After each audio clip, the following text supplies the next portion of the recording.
All right, in the studio with us now to talk basketball, our resident sports experts, Lucas and Mick. How are you guys? Good. Very well. Tired. Good. Tired? Why are you tired? I mean, it's 36 basketball games in 9 days. Yeah, I guess I'd be tired too. Tourney week. Oh, well, speaking of tourney week, let's talk about it. How'd it go? Went okay for Yeah. a while, Yeah. and then it sort of fell apart depending on Oh, no. who you're cheering for. Yeah. But for some people, it's going great because there's state games. We're recording this Friday afternoon, and there's state games tonight, but not for anyone in Lincoln County Yeah. other than me. But I'm working, so Lucas is everywhere I all am the everywhere. time. Yeah. I think it went about as expected. Yeah. Yeah. I think to a point, yeah. I expected there to be a Lincoln County team playing today. Yeah. Or tomorrow. Sorry, tomorrow. I had it as a 50-50, and it didn't go the way we hoped. No. Do you want to start with that? Sure. Okay. That seems to be the main course. So we thought the Madomic boys were the 1 seed, and it was the first time since, I'm going to try to remember this, 2011 that two undefeated teams met in a regional final. Yeah. Yeah. That was Ellsworth and Camden back in the day. And Madomic was the 1 seed, and it didn't work out, which is disappointing. But York played amazing. Is Yeah, the short heck of a version team. of that. Their defense was everywhere. Their guards were awesome. Bouchard played well down low, and Madomic was in the game. I mean, you were there, right? Yeah. Okay. Forget Yeah. which games you were at because I would just randomly see you. Like, hey, Mick's here.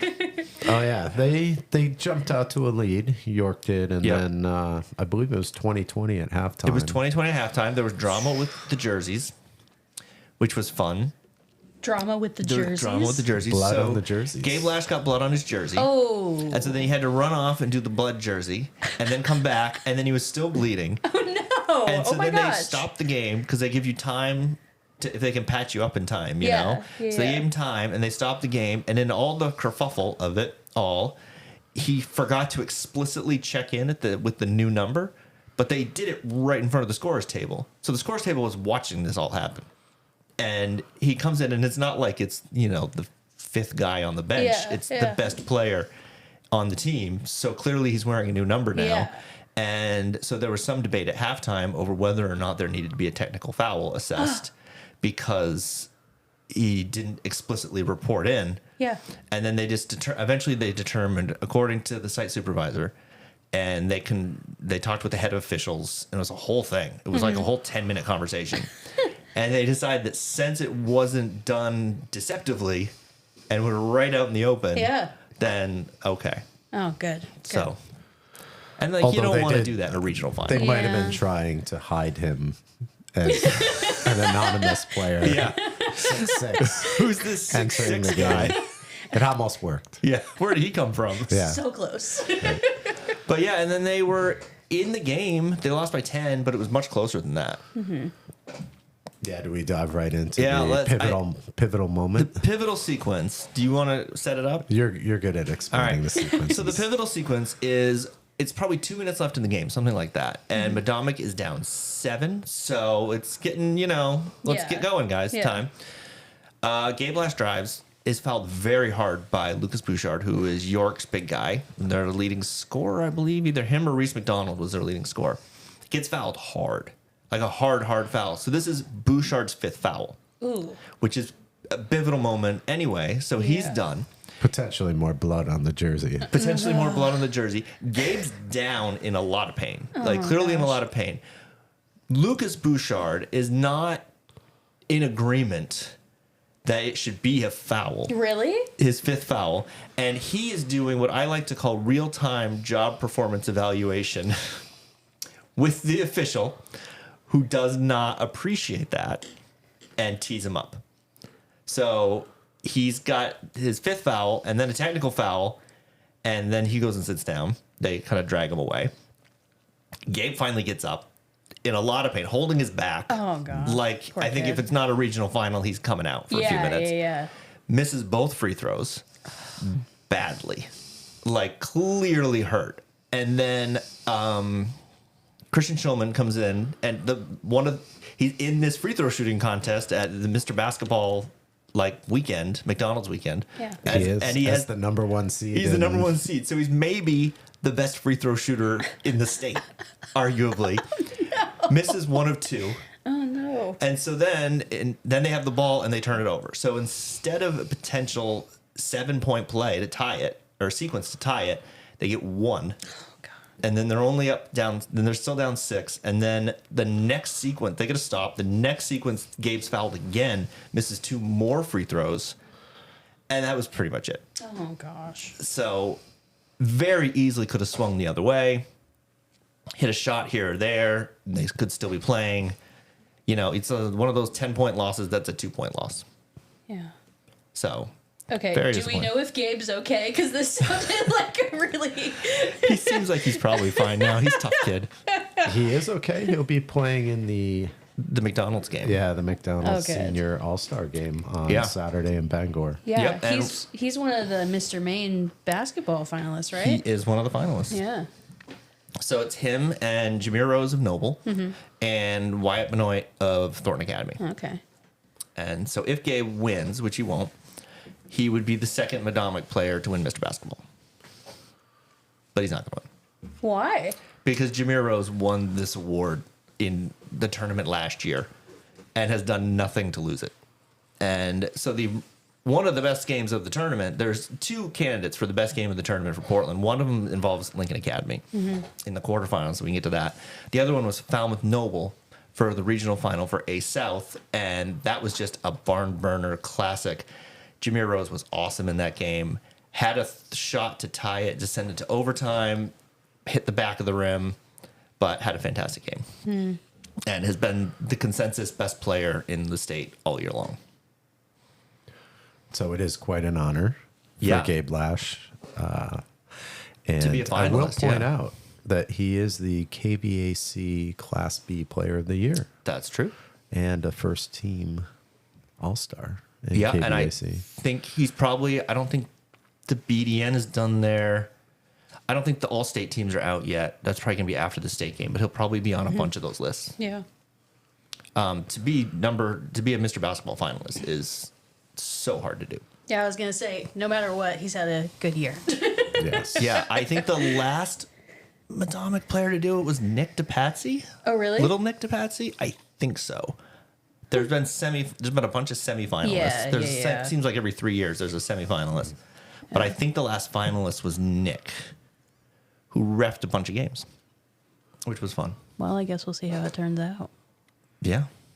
Yeah. And Katana Williamson was a semifinalist, and she's Yeah. not a finalist. Yeah. Your finalists there are Ella Pelletier, Madeline Dupre, and Lexi Morin from Brunswick.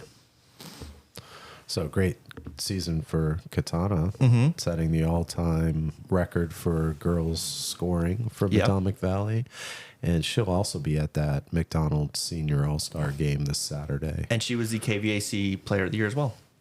Yes, she was. And Lindsay Vinyl was the Coach of the Year Yeah. for Dang. Good for her. KVAC B. Yeah, really good young coach. Yeah, and you said you saw.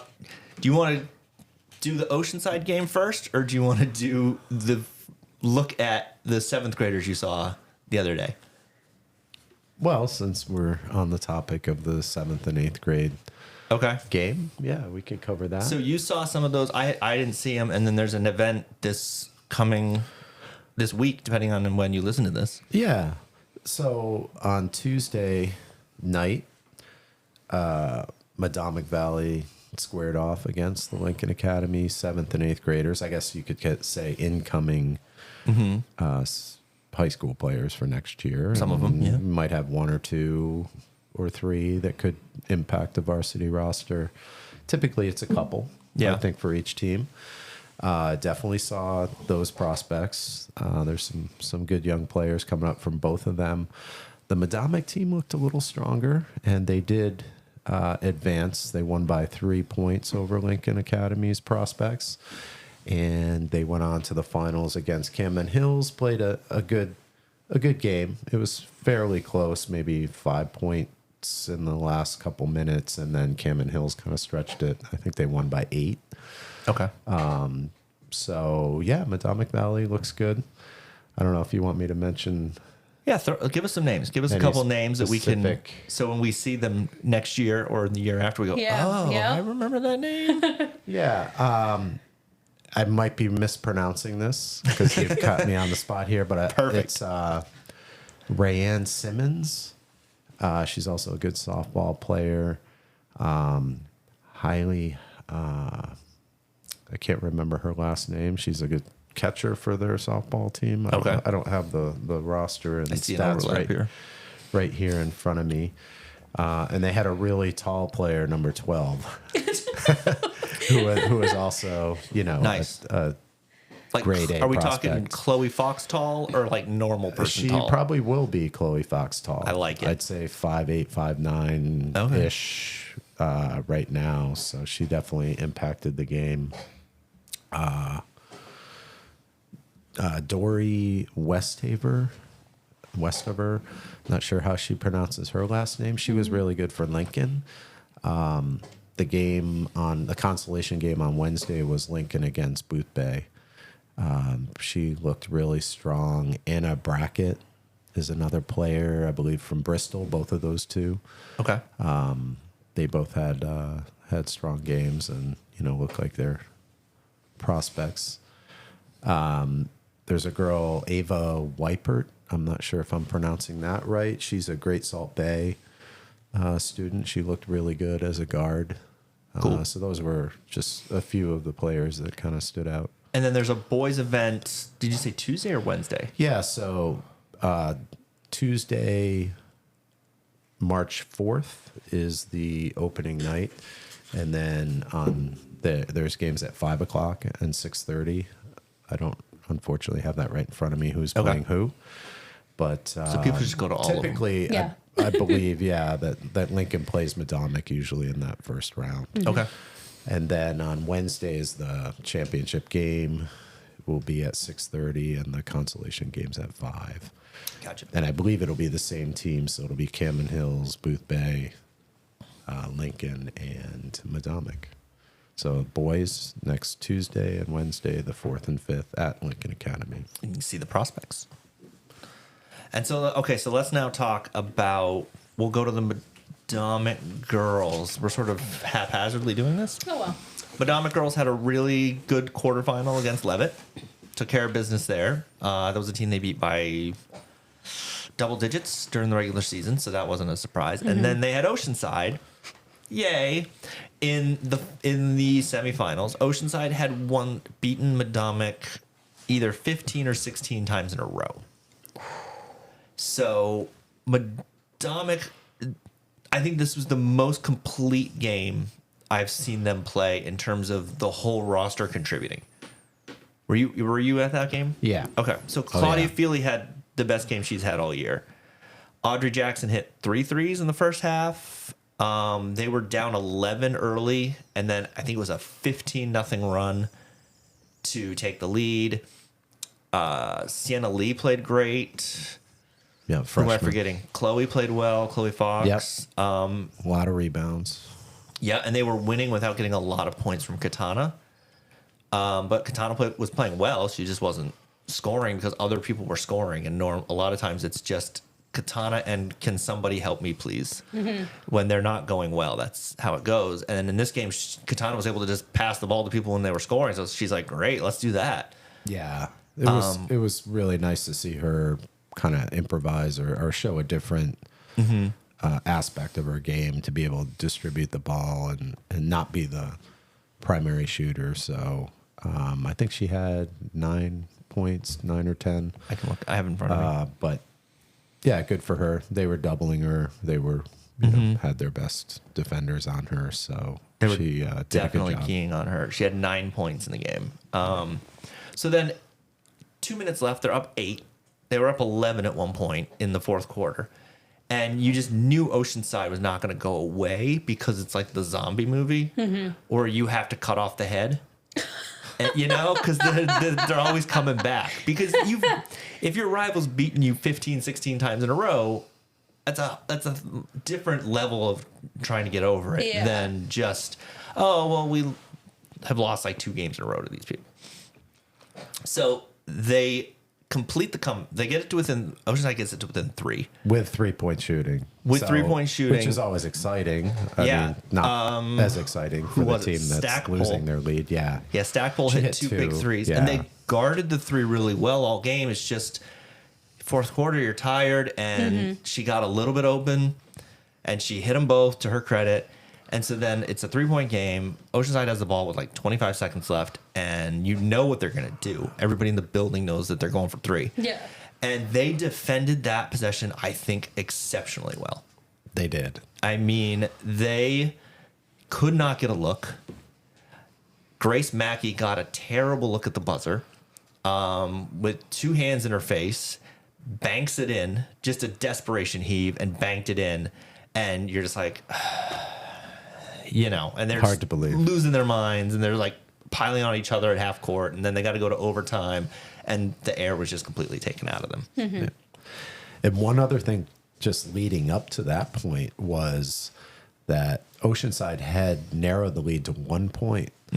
And Madamic did a great job of getting the ball up the court and Katana finding an open Sienna Lee right under the basket all alone. And you thought that was the bucket. And that made it 3 points. And I thought at that point there was maybe 8 or 14 seconds, something in that range. And that was such they a could hold it big off. bucket that It you thought, was. okay, this is the thing that's Yeah. going to seal it. And I'm pulling up the game log to see if they missed any free throws. I don't think they missed any free throws down the stretch. No, they made their free throws down the stretch. Anna Reed hit 2 free throws down the stretch. They did everything they needed to do, and just Oceanside just hit 3 threes in the final minute. I think I jinxed them. You might have jinxed them. I was in the stands on the wrong side to capture a celebration photo. So I went when there was about like you said, they were up by 8, a minute and 50 seconds left. There was a timeout. I went down the stairs on one side of the Portland Expo. I went up the stairs on the other side quickly. And by the time I got up there, the comeback was unfolding. So it's all your for fault. Oceanside, and there was no celebration photos. I did get some probably teary-eyed photos. Okay, so I had the thought at that same time. I'm like, oh, let me pull up the history document. Oh, so you No. Jinxed I them. thought I should pull up the document that says what year their last regional final was, so I can tweet out, Madama gets their first regional final since yada yada yada. But then I didn't open it because I thought that might jinx it. And so I thought Meanwhile, Mick was already out here. the jinxing it. combination. was already jinxing it. So I had the thought and the restraint to not be the person whose fault it was. I did not have You that restraint. I was fairly certain at Because- that point that they had the game in hand. Yeah. I really did. I did too.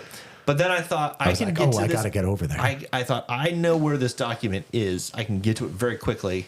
I don't need to have it queued up. I can get to it within 10 seconds. So because I have my computer right there. So I was very careful to not jinx this.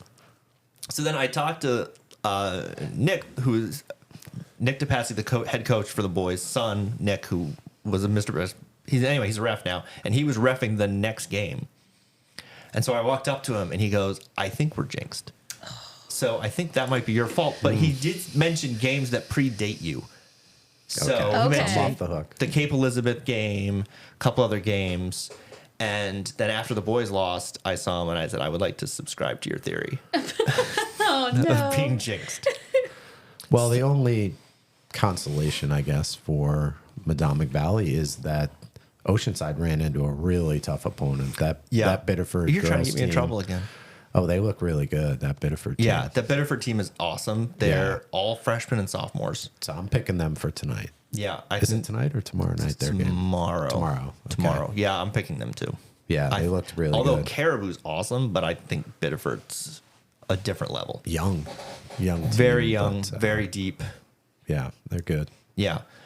They're That's gonna one of the be- fun things about going to the expo for the tournament is just getting to watch some of the other games, either that are before or after the games that I'm covering. Or you can be like me and cover all 36. Oh, wow. Okay. So, but I now have a designated seat for the state games. Oh, amazing. Because Maine Public, who's broadcast the state games are on Maine Public, which if you're listening to this, you already know that because they're over. He sent me a picture. He's like, "Hey, I'm switching seats with you," and I'm like, "I have a seat." Wow. All right. So I got a good photo of you during the you tournament, did, too. yeah. I look very tired. Is that up on your? No, I'm Site saving yet? it. Okay. I'm saving it for after the. That's gonna be my like. Oh, it's I'll sign over it for you if you like. All right. So should we talk? print We it should out. talk about Lincoln Academy because We should. so I had a tweet that during the Lincoln Academy girls game, yeah, that was second. That really, if the Lincoln Academy fans got their money's worth in the quarterfinals. So the boys in the quarterfinals, they beat Yarmouth. Was that the very first? No, it wasn't the first game. They beat Yarmouth in triple overtime, which first day of the tournament, triple Yeah. overtime game. Jeez. You're like, this is going to be lit. You know? And that was an awesome game. It was probably the second best game of the tournament that I saw behind the Noble Falmouth game. And they were the comeback kids. They were Much the comeback kids, Oceanside yeah. came back on the Madomic girls. The Lincoln boys came back from a deficit, similar deficit. And Similar then timing. It was about 7 points, I think, somewhere something like that. around, in the last few minutes. And Rowan Donahue hit the 3-pointer. So yeah, they were final really. seconds. See, now I'm remembering the game. They were really struggling in that game. And you want to talk about the coaching situation while I look up the stat? Sure. That I'm trying to find. long time Lincoln Academy JV boys coach, Rand Maker, was subbing for Ryan Ball, who had been ejected and in their final regular season game against Erskine. Mm-hmm. So Rand Maker had to step in and 'Cause that's got the the rule. win. Yeah. Yeah, and so there's a great viral video, or a video that went viral of them dousing him in water after the game in the locker room because it was his very first win, although not 25 technically years, Yeah, technically so- not his win because the head coach gets the win, but his first time coaching the varsity team, being the lead coach, won the game. There was And they tied it with one of his plays that he's been working with his JV teams for many, many years. So we're going to give him the win. and they did not have Terry Welly for the tournament, who was hurt. Who was a leading scorer, Yeah. at least Sheesh. points per game. And there was one funny moment in the game where the ref's not giving him a call or whatever. He's like, "Come on, it's my first time," which I got a good laugh out of. Yeah, they rallied. So the interesting thing about that game was he was trying all these different combinations, and I swear there was points where he brought a kid in. I'm like, I don't even know who this is. I've seen like 6 Lincoln Academy games yeah, I this think year. it was Just go with Malachi it. Farron. Yeah, I'm like, I've never seen Yep, this kid one of the before. young guys. And he's trying all these combinations, and then he just found one that clicked with like 4 minutes left in regulation, and then did not make another sub for the rest of the game. For all 3 overtimes, the rest of regulation until the very, very, very end with like 1 second left when he brought some bigs in for rebounding on a free Oh. throw. But he just rode this lineup, and it worked. And it was Roan Donahue, it was Geyerson, the Hunts, and Coffin. Was it Coffin? Yeah, yeah, Okay. Coffin. Yeah, and that. What were they down in when they brought that in? Okay, here it is. They were down 5, I think, or 7 when they brought that lineup in. Yeah. And rallied in the last 4 or 5 minutes to tie the game. And Mostly behind Donahue. he was huge in Really that game. stepped up, yeah. There was kind a- of culminated his career at Yeah. Lincoln in that final fourth quarter and all the overtimes. I think he had Mm-hmm. 14 of his 16 points over the fourth quarter and Yeah, he 3 had a overtimes. bucket that gave them a lead in the first overtime. I know Hunt hit a big one. Hunt hit a big shot. EJ. Yeah. Who hit the game winner? Let me find the game winner. The eventual game winner. They kind of pulled. No, they only won by 2. Yeah, and then He there were a made the couple free foul throws. free throws at He the made the end, free yeah. throws that gave them the lead for good, and then made another free throw to get it to 3, and then yeah.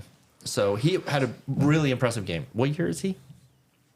Donahue Yeah. is a senior. Oh, all right. In fact, he was on the JV team primarily last year. He was a swing player, so he was definitely a maker special, so to speak. A In maker's fact, mark. I you could know. say. Ooh. Yeah, I know. I interviewed Coach Maker last year after his first undefeated season. They went. His JV team went undefeated again this year. So yeah, he's been a great JV coach, and he showed that he can, coach a varsity playoff game. A high But intensity yeah, playoff I game. remember him speaking very highly of Donahue as a leader, and predicting that he was going to have a big year, and he did, especially at the end. Yeah. And then they ran into Madomic in the semifinals, and Madomic beat him by 17, I think. So a small aside here is that Donahue is, I believe, the state champion race walker. Okay. Really? Is he? Yeah. So I'll see him again. Track season, Yeah. outdoor track starts up at the end of March. March 31st is the first day of spring sports. Except for catchers and pitchers, Yeah. so they get the extra They get week. the extra. And now lacrosse goalies get an extra week also. There you go. Yeah. Race walking always looks yeah, weird to me. race walking, state champion. Oh yeah, I've seen him. He's got moves. That's He can always, he can do that. every a time I see wiggle. it, I'm like, what Walk is thing. this? Yeah, no, it's impressive to see somebody that really knows what they're doing, like he does.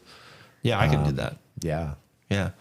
And so then the Lincoln Academy girls had Spruce Mountain. They had the 1 seed Spruce Mountain, and they took them to overtime, which, best I've seen them play all year. yeah. They just put it together at the right time. They had lost 7 of their last 8 games, I believe. They finished strong against MCI, not a very good team, but you could tell that they all of a sudden realized, maybe they have a lot of seniors that realize, hey, this is the end of our fun high school lacrosse. Miriam Delisle or was also in that basketball game. career. So yeah, Miriam had 28 points against a really good Spruce team, and you could tell Spruce went in very overconfident. I've seen them play a couple times already this year against Madomic, and I think it was against Booth Bay. And things weren't falling for them. They're usually a kind of a cocky, confident team. They had a ton of trouble against the Lincoln Press. Yeah. Like a ton of trouble. And if Grimaldi doesn't hit 3 threes in a row, I think they lose that game, yeah. because they were down pretty big, and she brought them back in, I want to say it was the third quarter. And then they were able to pull away in overtime. Yeah, I think it was at least a 10-point lead at Probably. some point. I can't remember exactly in the game, but yeah, Delisle's shots were dropping. Yeah, there was a that's the stretch there key. where you're like, oh my gosh, they're going to pull this off. Yeah, That would have been the shocker of the tournament. For that, at that stage of the tournament, that would have been the biggest surprise of the tournament. yeah, yep. So But kudos to almost. them for they were the number 9 seed playing the number 1 seed Spruce Mountain. I think it only lost 1 game. I think they were 17 and they'd 1 only regular lost to season. Madomic. Yeah, That was their only loss huh. on the year. So yeah, very spirited effort, And and then they got scoring from people that Yeah. you know. And then Spruce usually went on don't. to give Biddeford their toughest game of the tournament. Yeah, So, I mean, that Spruce team was very good. Maybe the second best team in that region, yeah, depending on how you want to order those first 4. I think probably Biddeford's the best team in that region. And then I would put Madomic, Oceanside, Spruce just in a big pile and yeah, take your pick. yeah. Despite who beat who and whatever. I think Madomic was a better team than Oceanside, and I didn't see the Spruce game, so it'd be interesting. I would have loved to have seen Madomic play Spruce again. Yeah, I think that could have been fun. likewise.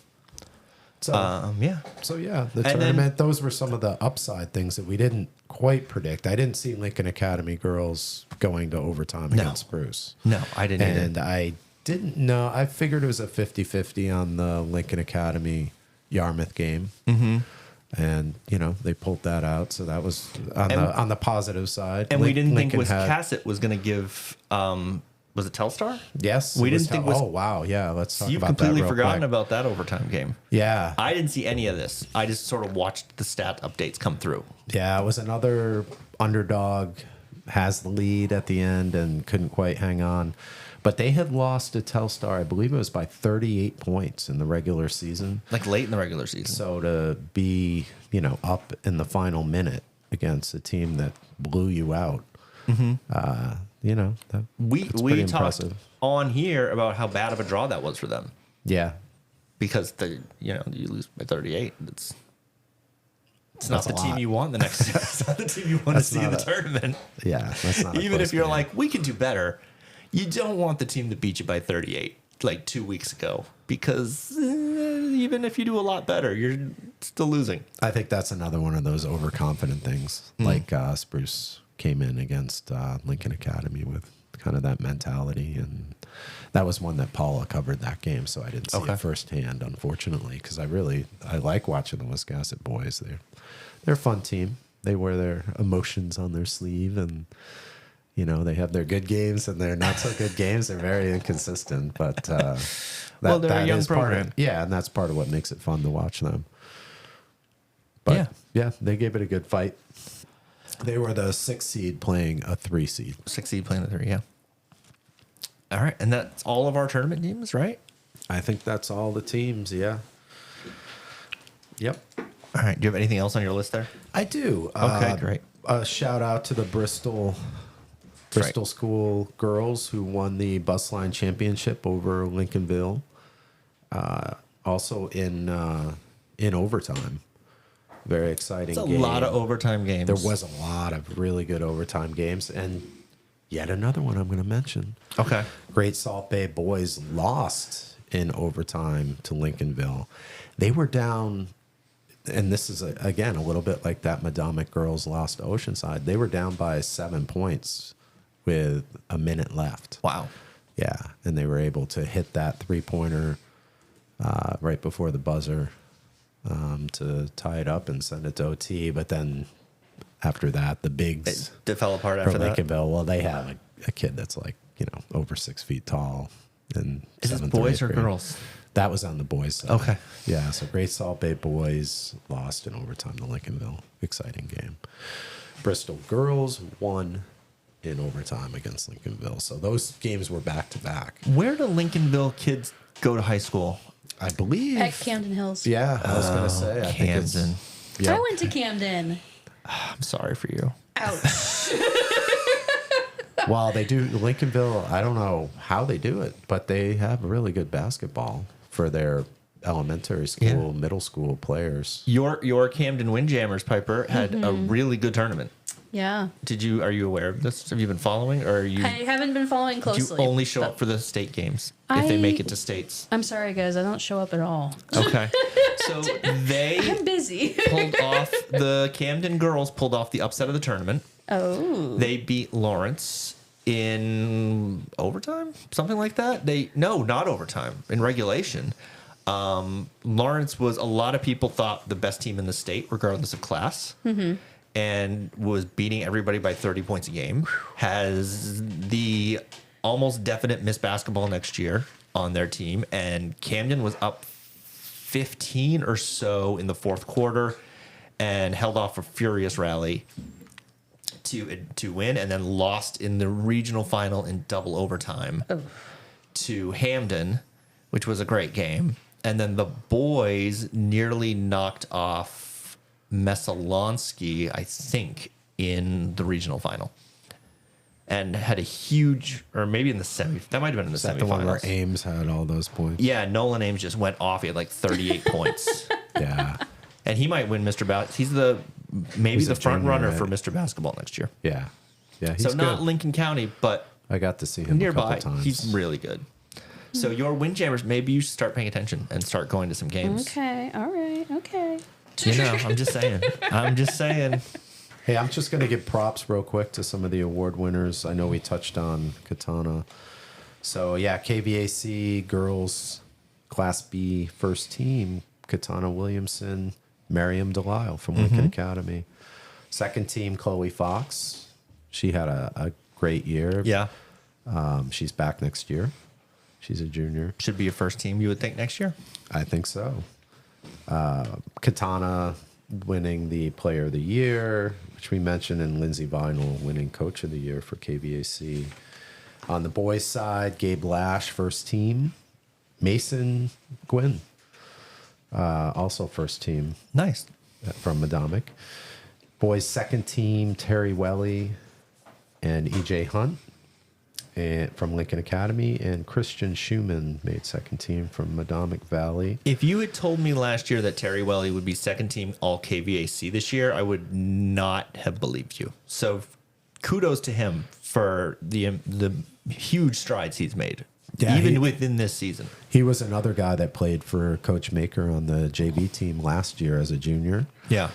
So unfortunately, he is a senior and moving on. They have a lot of seniors. Yeah, I think it was 9. Jeez. Yeah, it's going to be tough to replace, but they do have the undefeated JV team. Yeah, so and they we'll should see be what they come up incredibly with. proud of what they did this year, because Yeah, I don't think anyone picked them to go as far as they did. yeah, great season. Player of the Year, KVAC Class B boys, Gabe Lash. And then on the Wiscasset team, they play in the East-West Conference. So Class D, we had Landon Shirey on first team and Jabbar Garrix, a senior, on the second team. Nice. And in the MVC Booth Bay boys, Tyson French and Adria Canada made the honorable mention. And on the girls' side, Tatum French and Maddie Orchard were honorable mention. Congratulations. And Tatum French is back next year. She's a junior. She's really good. Yeah. And yeah, that's pretty much the wrap up there. Unfortunately, the Booth Bay girls didn't make the playoffs. Had some major injuries that hurt them, but they'll be back. All right. And then, yeah, and Madomic and Lincoln will reload.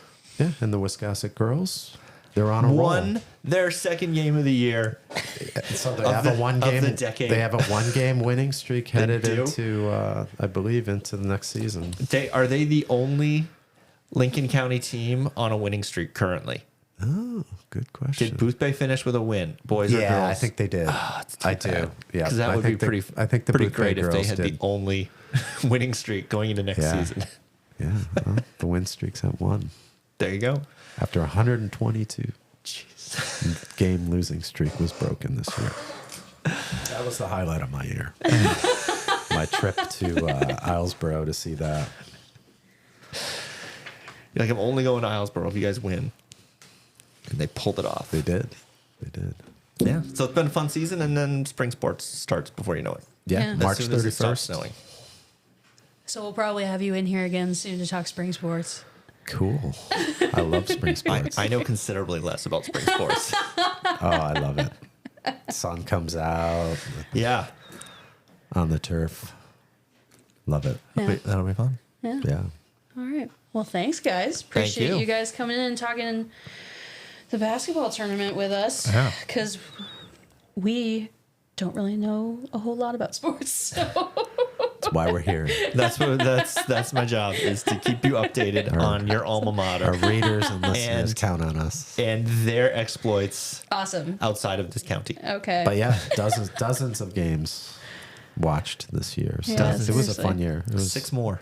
Yeah. Well, 6 for me, Yeah. there's 6 more. I'm done. You're no done. Lincoln County teams in it. Forget it. Yeah.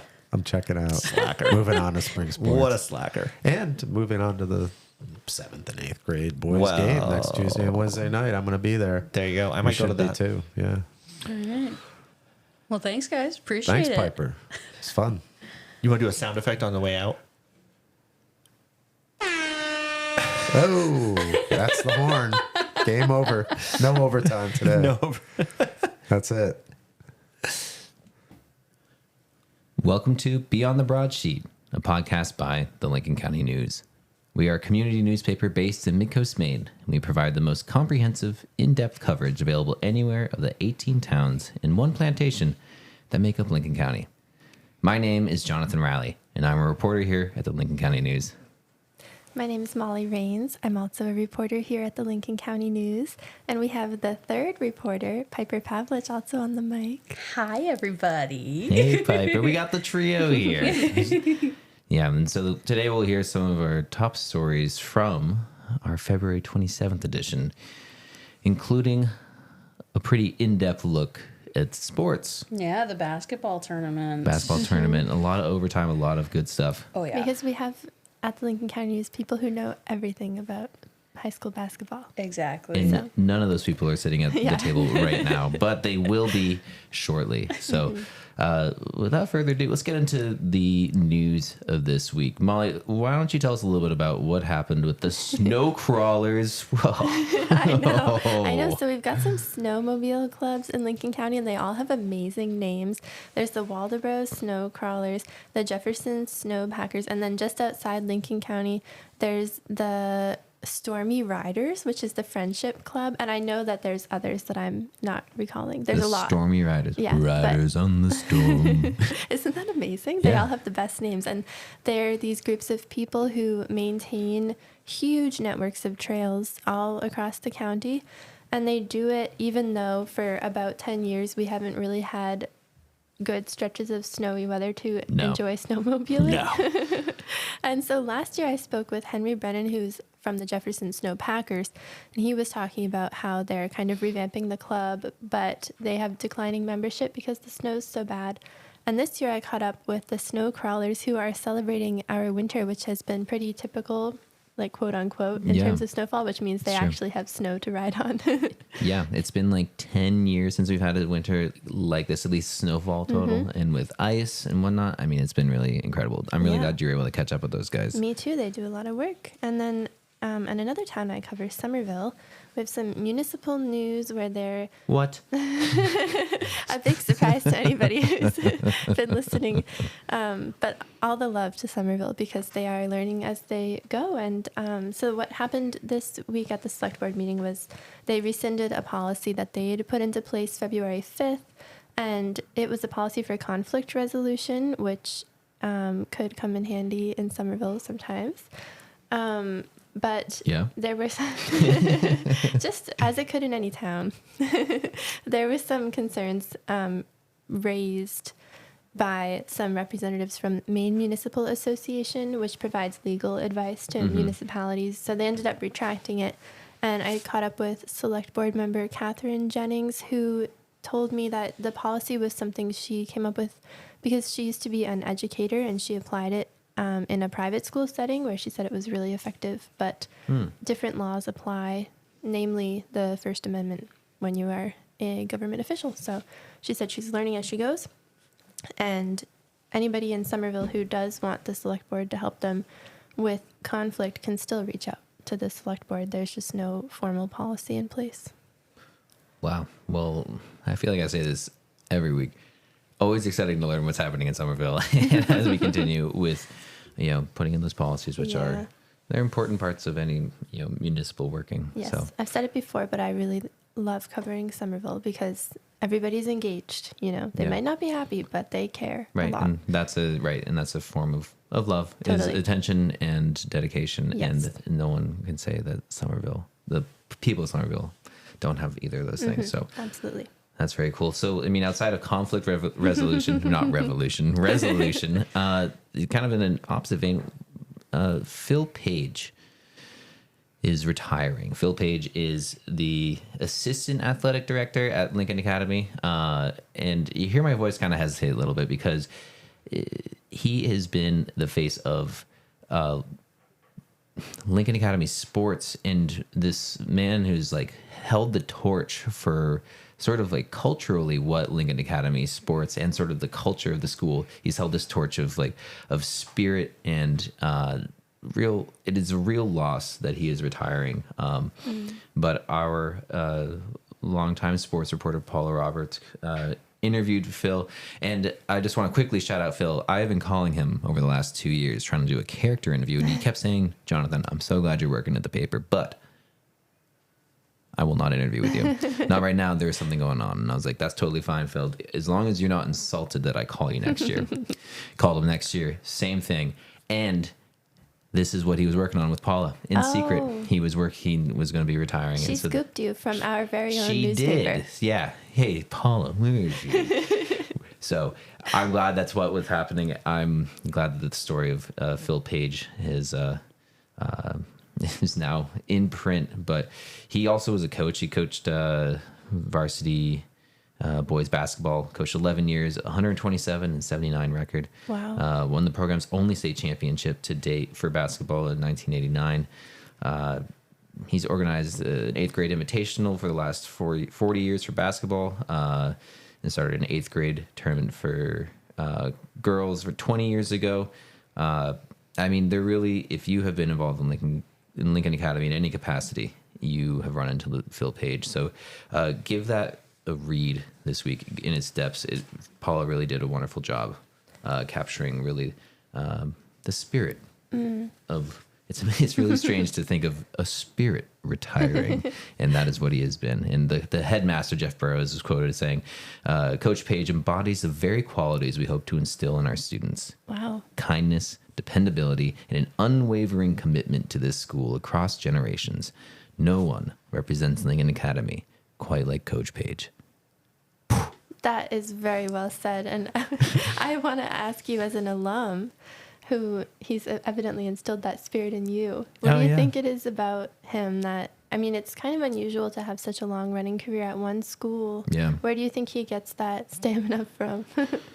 You know, I don't know where he gets it from. I imagine it's like when you love something, you want to be around it for as long and as often as possible. And I think Coach Page really embodies something that you see in sparks and glittering around the Lincoln County culture anyway. And it's this really deep pride of like this school. I mean, it's transitioned into an international school too that has, really opened the doors to Lincoln County to the world, which is really cool. But that homegrown sort of like the, Lincoln Academy, stinking Lincoln, baby, is just right up on the hill. And it's like, I think that he has developed that love that I think that we all who went to Lincoln hold at least a little bit of. And he, when you walk in, he remembers most of the students. He sees me. He remembers how many points I scored at basketball, and who I was, then. And it's going to be really tough because he himself is sort of an archive of the last 40 years. So I'll be interested to see who steps up in his position. So if anyone, I think they're probably looking for, there's a job opening up at Lincoln Academy. Big shoes to fill. Well, speaking of history, we're going to pivot quickly to something else that's been running for a long time, and that's harvesting ice down in South Bristol. Yep. Jonathan, why? Why do we harvest ice in South Bristol? Because, girl, it gets cold. It gets cold, and guess what? This winter, it was cold for a long time. Yeah. So it was a very cold winter. And actually, as you kind of alluded to earlier, it was actually just kind of a historically average winter in both temperature and in precipitation. And this is sort of a historic pond that was dammed by Asa Thompson in... let me see here. 1826. 1826. So just, a few years ago, she dammed that pond in order to they started harvesting ice from it. And Ken Lincoln has been the president of the Thompson Ice House Preservation Corporation. And they have a museum right there. When they utilized during this annual harvest, they utilized antique tools, go through traditional harvesting methods, and this year the ice was about 22 inches or 18 inches, as thick as 22 points, but averaging about 18 inches, about 400 pounds a block. They harvested approximately 85 tons of ice in 4 hours. For what? They slide it into the ice house then, or like? Yeah, they cut it up and then put it in to. And the 18 inches, cut through the blocks. They pull it. They cut a little channel over to the wooden pulley system where they like use traditionally a group of horses to pull up that weight. They had not horses, but something very similar, a Chevy Silverado, actually piloted by a classmate of mine, Justin Crockett. Sounds did a great like a job. Super Bowl commercial. You know what? It really could be. Anyway, it's a historic event. They've been doing it for years, and this year was one of Ken's favorites. Ken Lincoln's one of his favorites. A lot of ice. They had to reschedule because of inclement weather the week prior. About 700 people showed up, and it just seems like each year it gets bigger. And so thank you, Asa Thompson, and for his idea of damming that brook, because it's helped put together a really cool tradition. Speaking of keeping the Lincoln County spirit alive, Phil Page has done that in his way, and in Ken Lincoln's way, they've been doing that. Absolutely. Just as substantially, just as long. And you can go and eat ice cream that's made with this ice in the summertime, which is what I did this summer. And it brings people from all over. Did you report on that, or did you just go? I know you did. I'm just kidding. You'll have to look in the archives. I bumped into people from like Boston, New York City, like just in South Bristol having ice cream, because it's that notable and it's that cool. Of course, it is a great event. It's notable. It's cool. It's a great event. So if y'all are in the area, July, what is it? I think it's like July 6th. Just check out their website. Look up the Thompson Ice House and check out their website to see when their ice cream social will be, because I know it's just as popular as the Ice Harvest. Or just stop in at the museum, which is open Fridays and Saturdays in the summertime from 1 to 4 between the beginning of July and the end of August. Absolutely. And we had a cool character this week, and Piper, you've been pretty quiet on the mic over there. Not even just in an advisory setting, but do you want to tell us a little about the last couple of the couples of the county for Can you this even month? believe it? The last couple? February is over. I have no concept of time, so yes, I do believe it. But yes, our last couple was Sarah Cawthon and Megan Taft. They are the founders of Twin Villages Food Bank Farm in Damariscotta. They actually met back when, in 2002, Jeez. at Camp Kiev in Noblesboro. Sarah had come from Missouri, and Megan had come from Connecticut. Wow, as campers. No, as staff members. Okay. Whoa. Still very romantic. So yeah, they met there. They became good friends, and then obviously one thing led to another. And they actually ended up getting married in 2008 at Camp Kiev at the Wabash campus. Wow. Cute. Summer camp sometimes. Yeah, right. But they moved around a bunch throughout their relationship, but they always knew that they would come back to Lincoln County and make a home here because it's where they've felt most comfortable as a queer couple. So That's fantastic. Well, I'm glad that Lincoln County is a place where people of all walks can feel welcome, and that's really fantastic. And so that interview must have been a lot of fun. it was tons of Did you fun. meet them like at their home, or did you meet them at the camp? Like, where did you go? I met so with their farm they have a storage hub, if you will. You met them in the storage hub? I met them at the storage hub at Coastal Rivers. Okay. It's like produce, like a fridge, a walk-in fridge. it's not a walk-in fridge. It's just like a walk-in me in the area. walk-in? It has a walk-in fridge in it, but the entire thing is not a walk-in fridge. Anyway, they were down there, so I met them there, and then I took a picture right outside. Because they're very busy. They're do a very lot, busy, yeah. very busy. Yeah. After that, I think Sarah had mentioned after that they went to their daughter's basketball game. Nice. Nice. That sounds fantastic. But yeah, it was really lovely because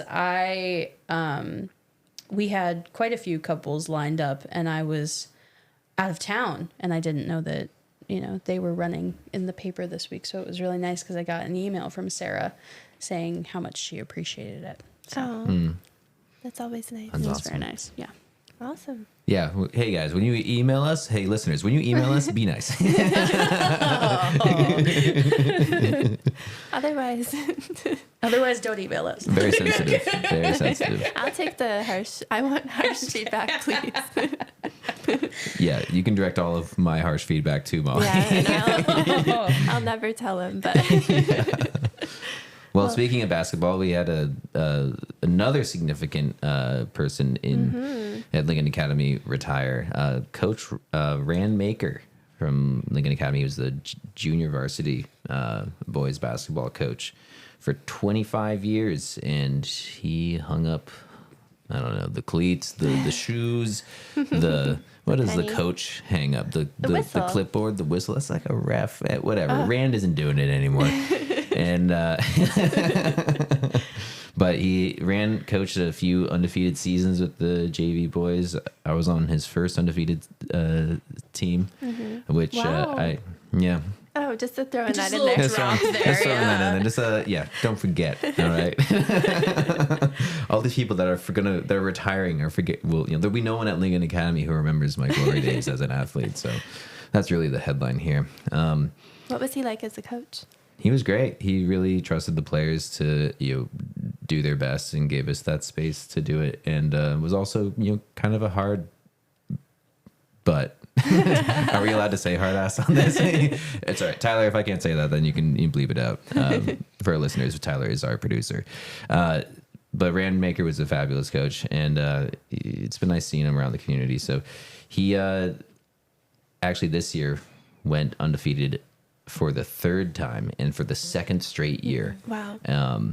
And but he was like, I'm gonna miss it tremendously, but I'm also at peace with it. It's the right thing to do at this point in my life. Rand Maker talking about leaving and retiring. So Rand is also a member of the Lincoln County Sheriff's Office, so he is very much a part of this community. Oh, yeah. I see him driving around, speeding all the time. Oh, why would you tell them that? Well, he's not speeding. He's just driving He's quickly. getting where he needs to go. Yeah. He's catching up with other people who are speeding. Exactly. Hey. I see him at the county commissioners' meetings, and I think they were keeping up with basketball too. So after a big game recently, Yeah. they were congratulating him. So it's nice to see him getting this recognition. Yes, we have not lost Rand Maker in the community, but just as a coach. So Rand, we're excited to, congratulations on your retirement, and we're excited to see you around.